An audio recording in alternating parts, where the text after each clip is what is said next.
Hi friends, మీ సంతోష్ రేవతి. కాకరకాయ ఉల్లికారం ఎలా తయారు చేసుకోవాలన్నది మీకు ఈ వీడియోలో చూపిస్తానండి. చాలామందికి కాకరకాయ అంటే ఇష్టం ఉండదు, పిల్లలకి కూడా చాలా ఇష్టపడరు. కానీ ఇలా చేసుకుంటే చాలా టేస్టీగా ఉంటుంది. ఇష్టం లేని వాళ్ళు కూడా చాలా ఇష్టంగా తింటారు.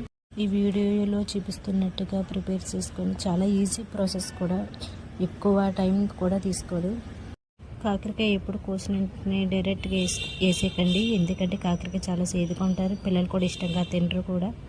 సాల్ట్ వాటర్లో కాకరకాయ కొంచెం ఒక అరగంట సేపు నాననివ్వండి. నానిన తర్వాత ఫ్రై చేయండి, ఆయిల్ ఫ్రై. సూపర్ టేస్ట్ ఉంటుందండి. ఎందుకంటే కాకరకాయ సేదన్నది కూడా మనకు తెలియదు, ఆ ఉప్పు పట్టుద్ది కాబట్టి.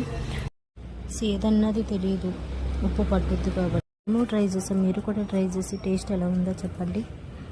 లైక్ చేయండి, షేర్ చేయండి, సబ్స్క్రైబ్ చేసుకోండి ప్లీజ్, మర్చిపోకండి ఫ్రెండ్స్.